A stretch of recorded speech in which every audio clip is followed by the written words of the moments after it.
Bom, a gente vai continuar falando um pouco mais sobre reforma tributarista. Nós estamos em contato aqui com a advogada, espero falar o nome dela corretamente. Mary ou Mary? Depois ela vai corrigir aqui. Elbe Queiroz, que ela é advogada tributarista e também ela é especialista nessas questões todas que nós estamos falando aqui, advogada sócia do escritório Queiroz Advogados Associados. Bom dia, doutora.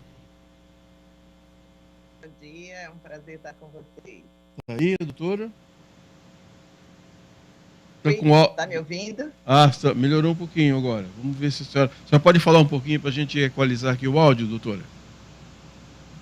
Bom dia a todos, é uma alegria estar aqui com vocês. A gente tá ouvindo bem agora? Nós estamos com um problema aqui de conexão, picotando um pouquinho o áudio. Vamos tentar então, doutora, senão a gente interrompe e refaz aqui a conexão. Tá bom? Antes de mais nada, como que eu pronuncio o nome correto da senhora? Mary Elbe. Mary Elbe, sim, muito bem. A gente estava conversando agora há pouco também com relação à reforma tributarista. Essa reforma vai sair ou não vai, doutora? Veja, a reforma tributária é uma ansiedade de toda a sociedade, das empresas, do povo, e os governos sempre prometem, há muitos anos, desde 1988, da última Constituição, que se promete uma reforma tributária e não sai. Por quê? Porque o que o povo quer é uma reforma tributária que simplifique e baixe os impostos que se pagam, e os governos, quando falam em reforma tributária, eles querem arrecadar mais. Então, não fecha o discurso e são feitas alterações e não acontece o resultado que o povo quer. E, mais uma vez, as propostas que estão sendo discutidas, elas também não atendem esse anseio da população de reduzir a carga tributária e simplificar. Eu digo, se pelo menos não reduzir, simplifique. E o que é interessante é que não pode reduzir a carga tributária, porque o gasto é alto. Isso é que as pessoas precisam entender.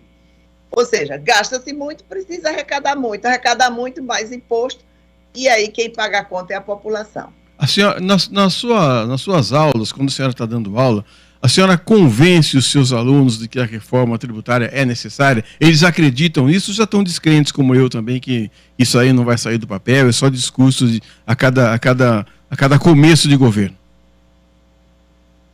Veja, todo mundo quer, mas ninguém acredita mais. Agora, eu tenho esperança que chegue um momento que realmente tenhamos a reforma tributária que o país precisa.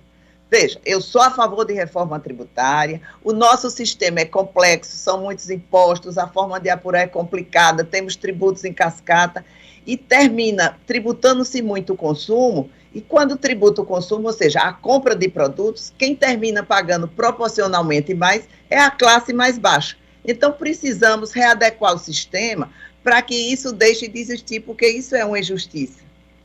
Mas nenhuma das propostas, embora prometa que isso vai acontecer, realiza isso. Vamos ter mais complicação com essas propostas se elas forem aprovadas. Daí porque elas não saem. Antes de passar para o meu colega Edmilson Siqueira fazer a pergunta dele para a senhora, no debate presidencial, a candidata Soraya Tronic cansou, abusou e desabusou de falar do imposto único. Se ela fosse presidenta ou presidente, ela implantaria esse imposto único? Seria a solução, doutora Mary? Duas questões. Nem seria a solução, porque o imposto único ele é muito injusto, exatamente com quem ganha menos. Por quê? Porque ele é um imposto altamente cumulativo. Aí diz, não, é uma alíquota pequena. É uma alíquota pequena desde a fonte lá atrás, né? Então, cada etapa da cadeia, indústria, comércio, distribuição, até chegar na mão do consumidor, vai incidindo o tributo e vai acumulando. Então, ele também, para mim, é o imposto dos mais injustos. E ela conseguiria aprovar? Não. Por quê? Porque não existe nenhum estudo que garanta a arrecadação. Então, veja, os estados gastam, os estados, a União e os municípios, independentemente de qual seja o partido do governo, todas gastam mal e muito. A gente não tem serviço de qualidade, não tem educação de qualidade do governo, não temos serviço de saúde. E, no entanto, pagamos para ter tudo isso. Então, o imposto único não seria a solução. Quantos países do mundo existe esse imposto? Veja, se fosse um imposto tão bom, por que todo mundo já teria colocado? Verdade. E no Brasil, como temos 27 estados, 5.700 municípios e a União, o imposto único, qual a garantia que todos continuariam arrecadando? Então, essa proposta, eu entendo que, além de justa, não passaria pela dificuldade de arrecadar e distribuir para os entes federativos. O problema é que o país é muito grande. A senhora disse que é muito difícil acontecer uma reforma tributária, né? Eu diria que é impossível, né? Um governo que começa com 200 bilhões de déficit, né? Ele jamais vai mexer na arrecadação do imposto para diminuir, né? Só para aumentar, para ver se eles conseguem. Já foi aventada a possibilidade de aumentar algum imposto até para tentar recuperar um pouco desses 200 bi aí. Mas a senhora acha possível que haja alguma movimentação no sentido com esse déficit todo, já que se anuncia para esse próximo ano e talvez para o outro também? Veja, como está hoje o pagamento de tributos, é muito, né? E mesmo assim ele não está dando, tanto é que você mesmo falou, há um déficit muito grande. Aumentam-se os gastos sociais, são necessários, veja o conflito. Precisa-se fazer mais gastos sociais, com auxílio emergência, auxílio Brasil, seja lá o nome que dê, e ao mesmo tempo precisa arrecadar mais. Então, precisa pagar mais imposto. E é tão injusto que muitas vezes, quando se tributa o consumo, para pagar os auxílios, o próprio pobre termina pagando o auxílio que ele está recebendo. Então, veja como é injusto. E as desonerações, veja, baixou gasolina, baixou combustível, é interessante para a economia, tem mais recursos na economia quando se baixa a gasolina e os combustíveis, que é um fator altamente essencial, só que, ao mesmo tempo, os estados deixaram de arrecadar, e aí vão querer a compensação da União. Então, o cobertor é curto. Se puxa de um lado, o outro vai descobrir. Então, fica esse jogo de interesses. Na realidade, qualquer que seja o governo, independentemente de partido, precisa-se ter um senso de cidadania, coletividade de Brasil, para beneficiar a sociedade. Porque a única solução seria aumentar a atividade econômica, gerar mais emprego, para ter circulação de mais recursos e aí sim arrecadar, não pelo aumento de tributo, mas pelo aumento de atividade econômica. Ninguém pensa nisso.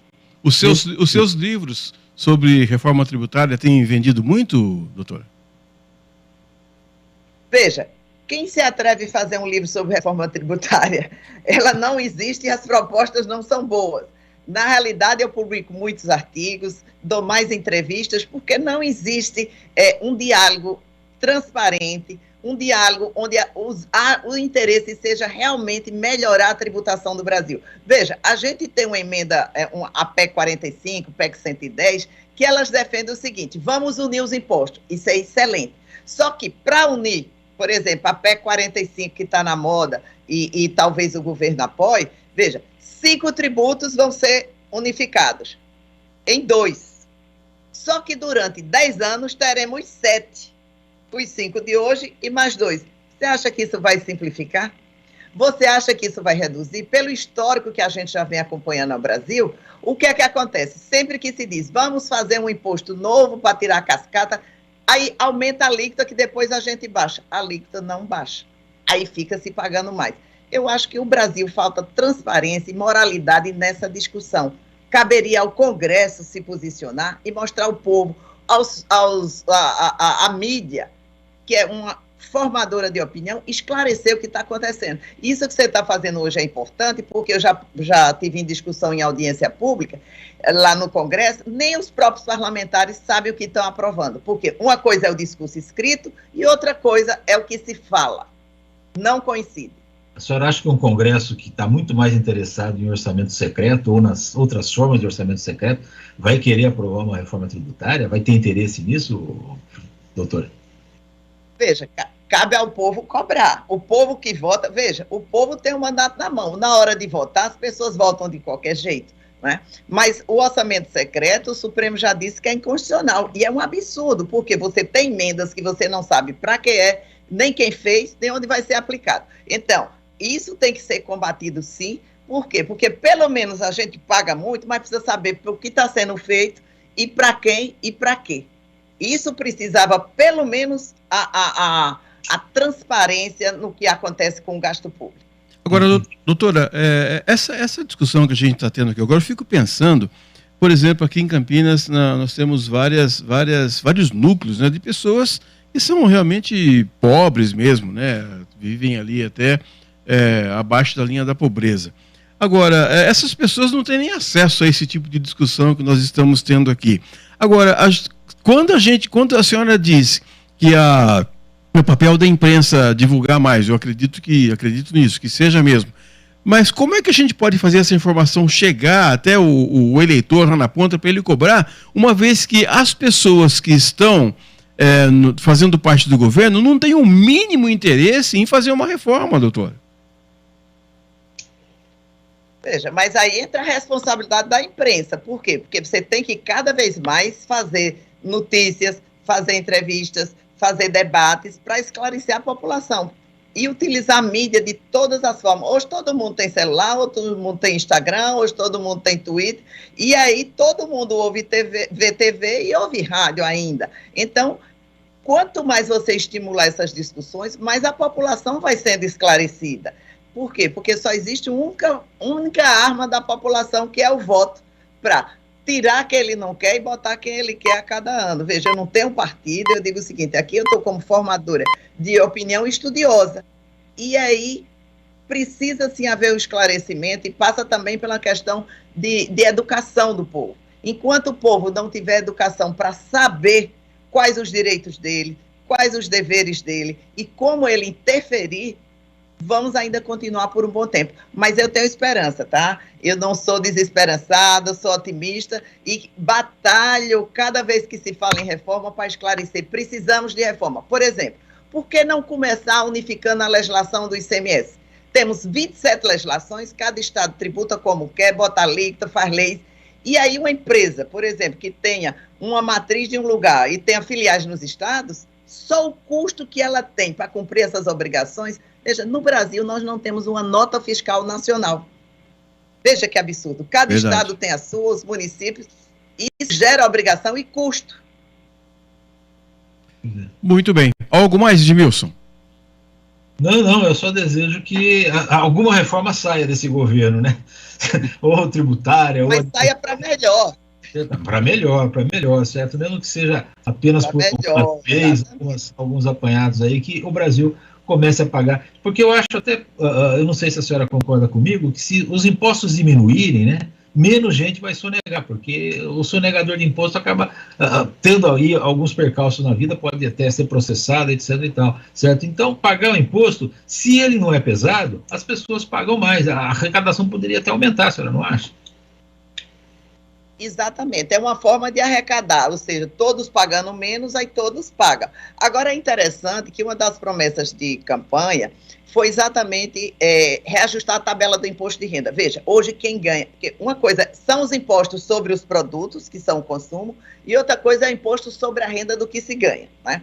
Então, hoje a tabela de isenção é R$ 1.900, ou seja, as pessoas, a partir de R$ 1.900, além de já pagar todo o tributo quando compra, ela paga também imposto sobre a renda. Um alíquota que vai de 15% a 27%. Ok. Mas a promessa de campanha era exatamente reajustar para 5 mil limite de isenção. É interessante, porque já estão muitos anos defasados, que corresponde os 1.900 lá de trás, corresponde hoje a 5 mil. Mas isso não vai ser feito, não esse ano. Por quê? Porque para ser implantado esse ano, teria que ter vigorado o ano passado. Mas por que também, embora importante e necessário, eu acredito que não vai ser, por causa da necessidade de arrecadação. Enquanto a população e o povo não se convencer que ou se refaz os custos para se ter menos imposto, ou vamos precisar, cada vez que aumentar o custo, as despesas, vamos precisar de mais receita, mais imposto. E quem paga? Você, eu e todos nós. Muito obrigado, doutora Mary Elbe Queiroz, que é advogada sócia do escritório Queiroz Advogados Associados, por esses esclarecimentos, pela entrevista que nos concedeu aqui nos Bastidores do Poder. E volte mais vezes, viu, doutora? Vai ser um prazer, porque esse tema eu gosto muito, eu gosto de esclarecer para que as pessoas paguem imposto, mas saibam pelo menos como estão pagando. Né? Muito Obrigada a vocês, obrigada a todos os ouvintes. Bom dia, feliz ano novo para a senhora.